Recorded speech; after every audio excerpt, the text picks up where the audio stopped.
So in Buddhism, there's this process that's called the transmission of light. If you read a lot of the ancient books, you'll see reference to this mysterious transmission of light. It sounds so esoteric, and it is. And it's not really confined to just Buddhism. It's a practice or a process that has been around for millennia. And I want to talk a little bit about how this process of the transmission of light actually works. It's quite simple. When you sit with a teacher of enlightenment and you trust them, a transmission occurs. We call that it's really that simple. It's not something that a teacher can do. It's nothing that I do. It's something that I am. It's not something I can withhold from somebody, because, as I said, it's just something that I am. So from my side, from the teacher's side, I just become or am very, very thin. So there's this dissolution of being that has occurred. And so when I go into meditation, it's very easy to perceive and experience light. Now, from the student side, it's more complicated because it requires an element of trust. Because this is a very challenging world, so we're conditioned to protect ourselves, both physically and energetically, and so we build up all these layers of protection. And there's also the inherent fear of the unknown. That's biological imperative. Like, we don't know what that is, it's scary, nope, not going there. So when we're confronted by this light, as a student, we just put up walls, barriers. Say, nope, I don't know what that is. I'm going to just keep it over there.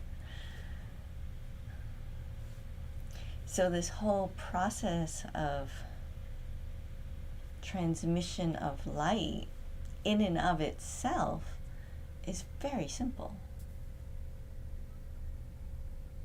But the student has to be open. The student has to trust the teacher. I was very fortunate when I met my teacher, because I had already gone through this whole cycle of seeking and then completely giving up.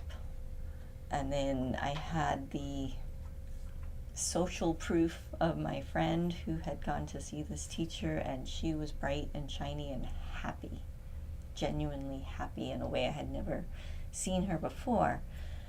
So that built a certain level of trust in my being. So when the first time I sat down with my teacher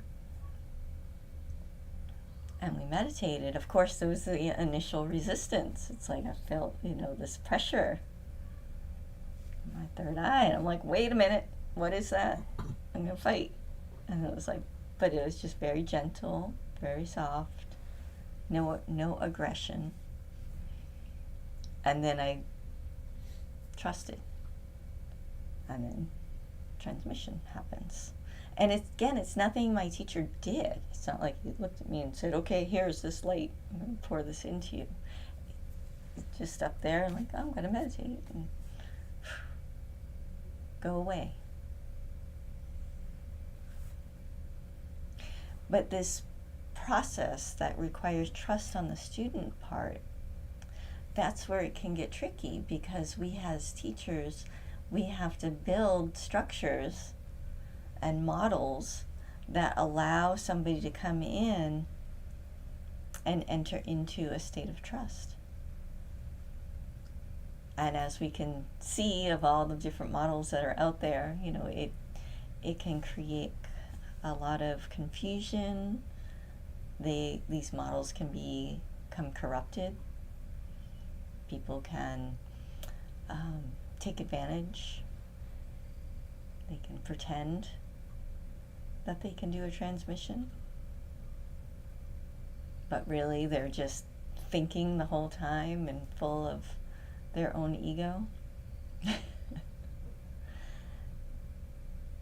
So we have all of this occurring simultaneously with this pure process of transmission that has been passed from student to teacher, as I said, for millennia.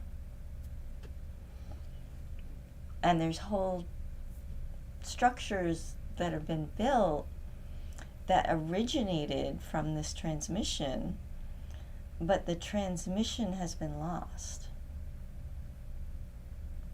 But the structures remain. So we have that level of confusion on top of it. So how do you know?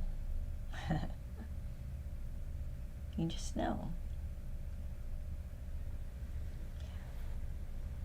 When you come in and you allow yourself to trust that light,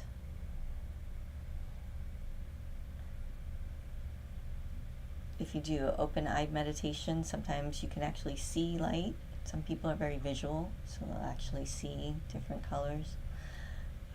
Other people, they see through feeling. So there's a feeling of openness. There's a feeling of something in a very deep level opening and shifting, and awareness expanding. And it's not something that we can easily package and sell. I've tried. It doesn't work. And it's funny because, we've been here for 25 years trying to figure out, okay, well, how do we present this to people in a way that they'll support it and make it sustainable, and it's been interesting, struggle all these years, really figuring out, because I didn't stop to think, well, what is this actual transmission that's happening? But the more I look at it, the more I examine it, it truly is something that is just a gift. And it's something that we just give. And if somebody, and like any gift, the recipient can choose whether or not to accept it. You do know that, right? If somebody gives you a gift, you don't have to take it. And so I've come to realize, our primary purpose, our sole purpose really, of Dharma Center Trikaya Buddhism is simply to share this gift of transmission. And I'm happy to do it, and I'm happy to teach others how to do it. Not that there's a how to do it. Because again, it's not something that one does. It's something that we are. But the really cool thing about this transmission of light is once that you have received it, and you start to train your mind, and then you learn how to hold your mind still, then this transmission pours through you. It doesn't mean like you're automatically enlightened. It just means light is pouring through you. And it's a tremendous gift for somebody who trusts you, because then they receive it, and this process of transmission is really one of recognition, because you all are already this pure and perfect light.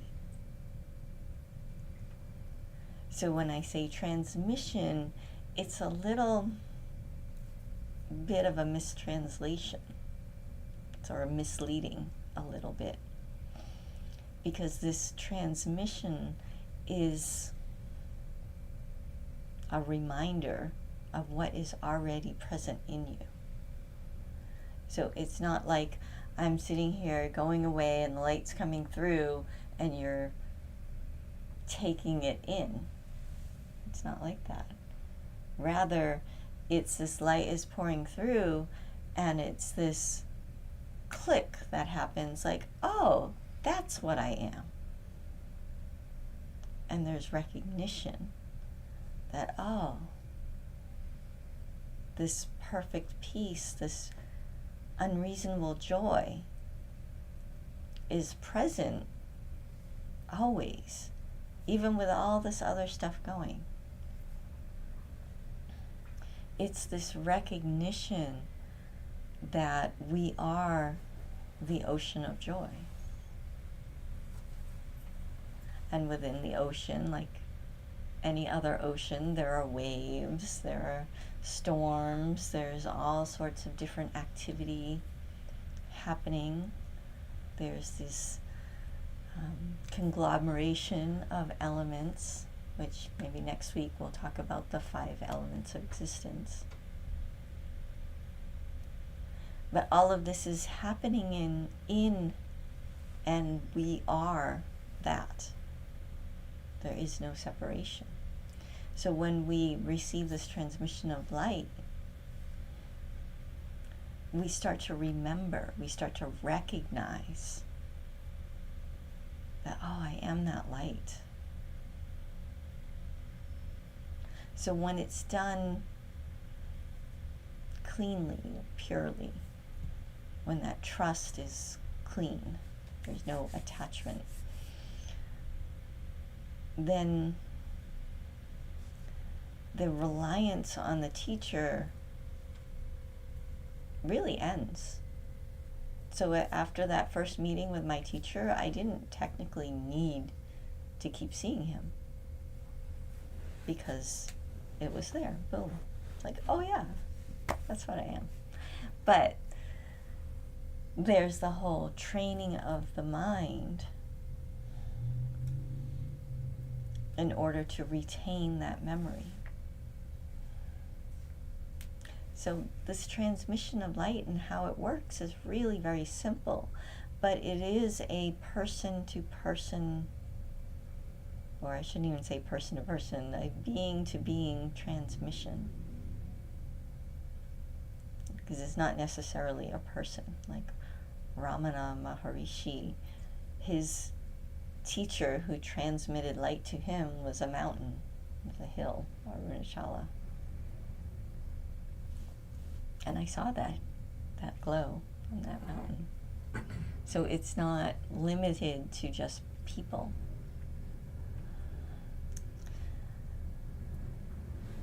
But this transmission is very simple. It's just a recognition of, oh, we are the ocean of joy. And all that is contained within the ocean is me as well. So that's great and wonderful, but then you got to live in this world, and now you have to embody this light. And that's where it can get a little tricky. It can be a little difficult because we're surrounded by people who have not received transmission, who perhaps are not interested in transmission. They're just caught in the whirlpool of their own existence, and to them that's all that exists. And so we're interacting with these different sections of us, and we can very easily get sucked in to that view, and then all of a sudden our awareness field collapses down and we become immersed in that little tiny bubble, and we forget again. So that's when it's handy to have somebody come back and be like, okay, I get transmission again. And this repeated exposure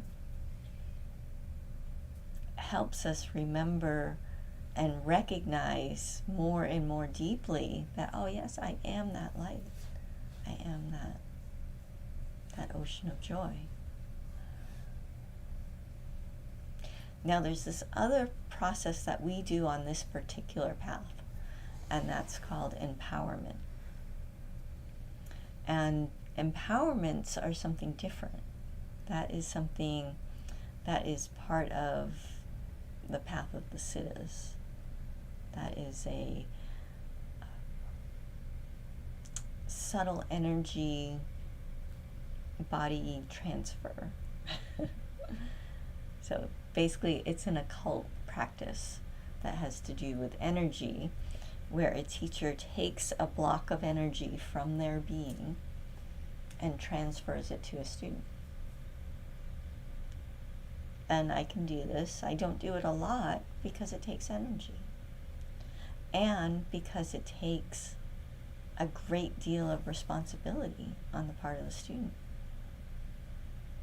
Because a teacher empowers you to do a specific task, to enter into a specific way of being. And that energy is provided for that purpose. And there's nothing that forces you to use that energy for that purpose. But in accepting that empowerment, a promise is made. A karmic agreement is made. It's like you get a loan from the bank and say, here's $100, okay, you're going to pay me back. And you're like, okay, yes, I'm going to take this $100 and I'm going to put it into my project, my business, and I'm going to make 1,000. And then you get the $100, so the banker is like, okay, here's your $100. I believe you, here you go, I'm going to empower you with this money. And then you get the $100 and you're like, hoo-hoo, shopping spree. I'm going to go, buy that really cool outfit that I've been looking at. And then, oh wait, there's no money left for the business that I had planned to do. But you're still going to get the bill from the bank. And they're going to be like, hey, you need to pay this money back. And if you didn't do what you said you were going to do, then there's consequences. So in that example, you wind up with bad credit, and then you're not able to get a loan in the future, and you go into bad mind states because you didn't do what you promised to do. So something very similar can happen when we receive an empowerment from a teacher. If we don't use that energy in the way that we promise to use it, it can negatively affect our mind state. Now, it's not that you have to pay back the teacher, because the teacher gives an empowerment because there's a bigger picture. Like a teacher might give an empowerment for you to get a black belt in martial arts, because there's an understanding that if you earn a black belt in martial arts, then you are going to use that skill not only to benefit your own life, but to benefit others. Like perhaps in that dojo, you will become a teacher or a mentor to those that are just starting out. So there's that pay it forward concept that happens when spiritual teachers give empowerments. And that paying it forward is possible because you took the empowerment and did with it what was intended. So if you meet a teacher who's just handing out empowerments, be careful. It's a trap. I think I've told some of you the story before, but there was a night when my teacher was just handing out empowerments like candy. There's this room of like 400 of us, and he's giving empowerments for computer programming, for becoming a database analyst, for becoming a project manager, for getting a black belt in Aikido, for getting black belt in karate. Just endless, like a whole night of empowerments, like hours of empowerments that he was just like, okay, who wants this? Stand up. Boom. And there were some people that stood up like the whole night.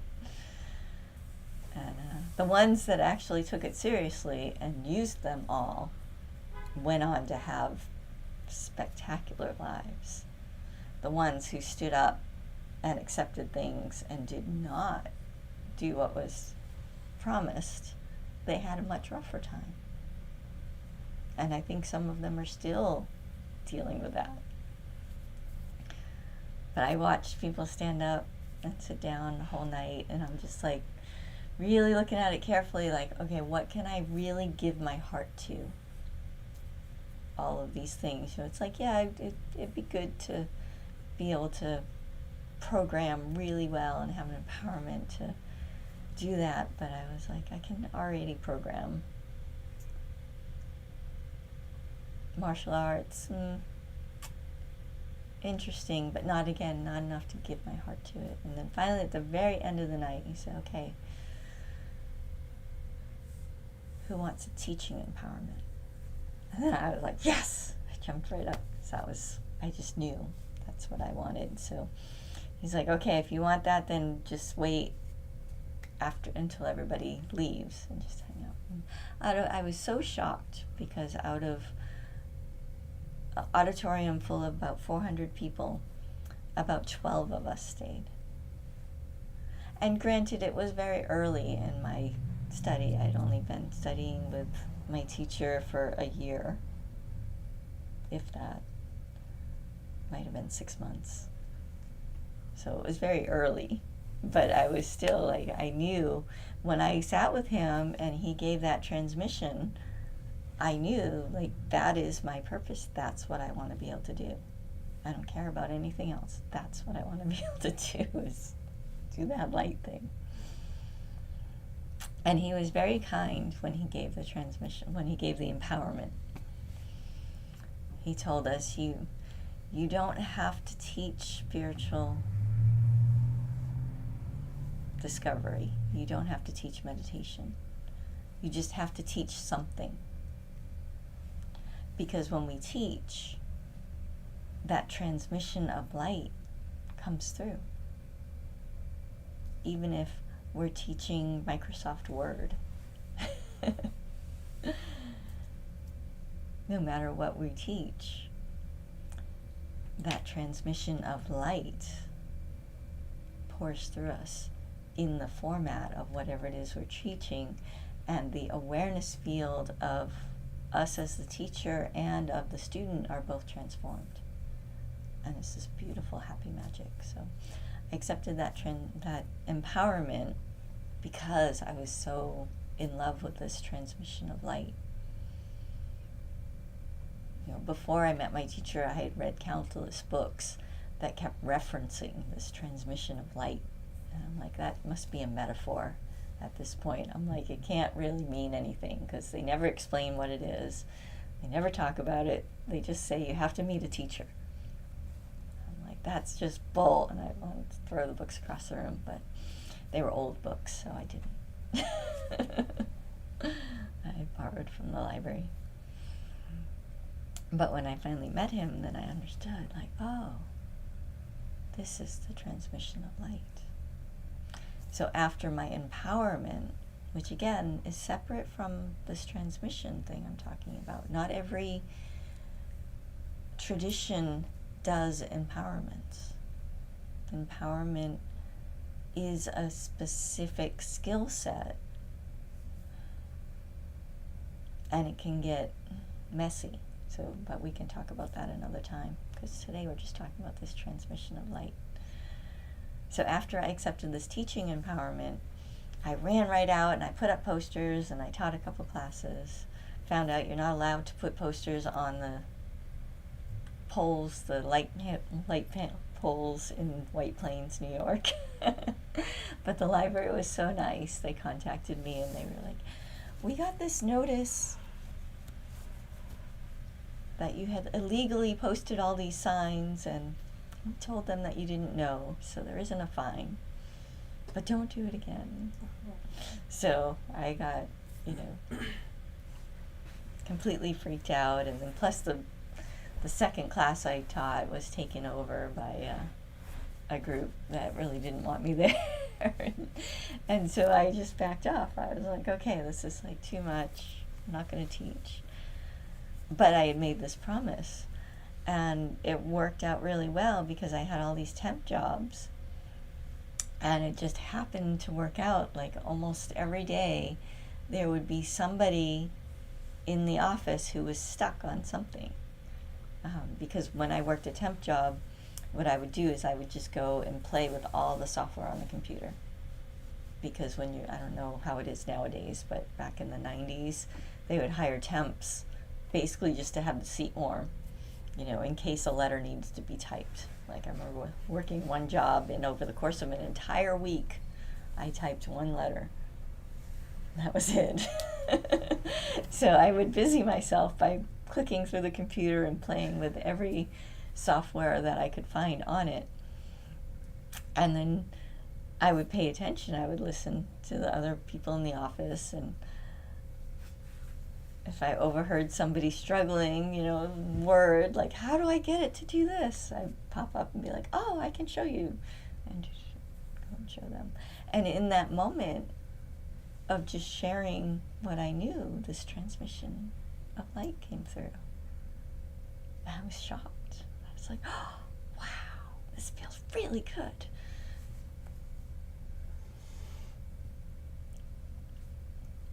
So this transmission of light is this continuous line that's been just passed down for millennia.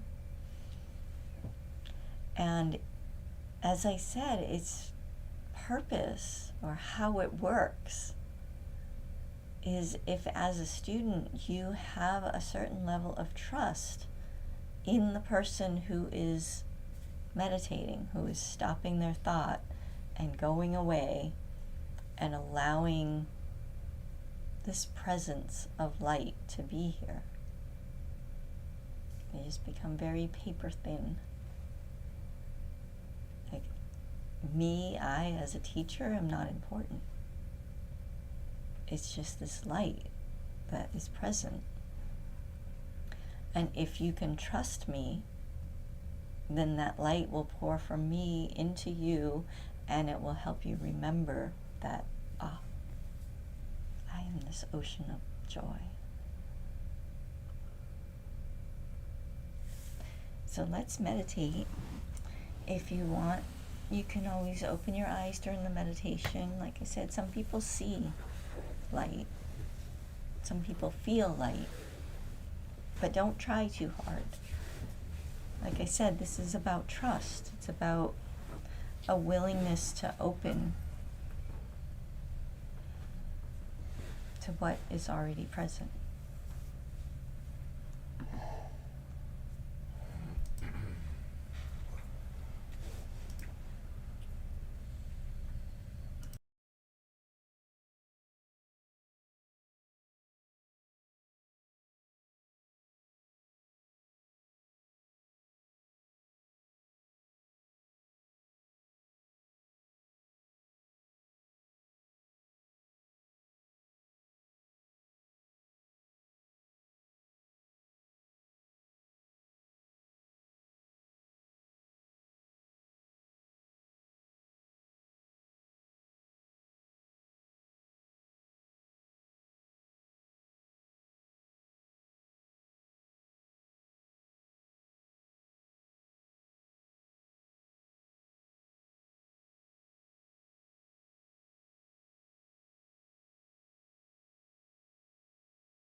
I bow, I'm bowing to all the Buddhas and Dharma ancestors that have kept this doorway open, this transmission of light pouring into all the worlds, including our little whirlpool world in this ocean of joy.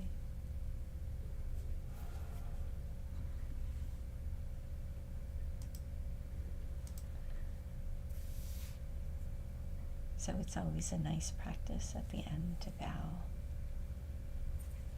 and just thank that unbroken chain that connects us to the company of enlightenment. Just another way that we can remember what we are.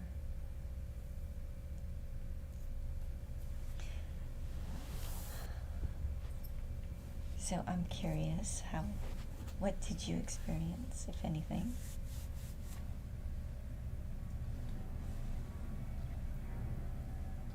Felt like a feeling of openness. Openness. Like in here. Yeah. Yeah. I like that, in here, open. Not here, but here. A little heart opening. Nice. Anybody online want to share? Hi. Can you hear me? Yes. Greetings from the mall. Oh. Strip mall meditation, yes. Zen walking.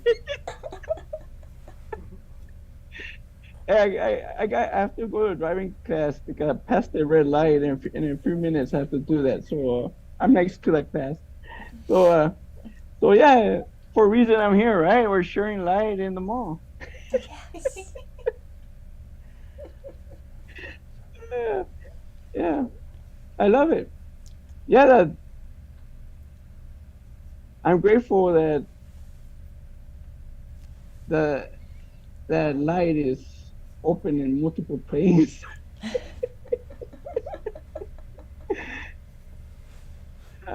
Or say hi, people. I just love that because, yes, it really shows us that it is this beautiful light that is present everywhere. We really, truly are an ocean of joy, even in the middle of a mall.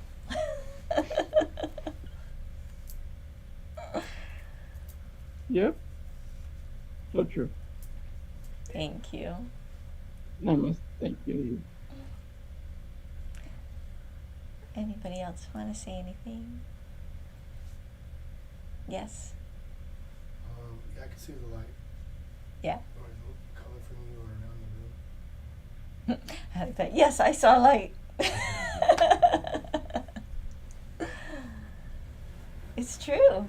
It's here. It is you. It is you.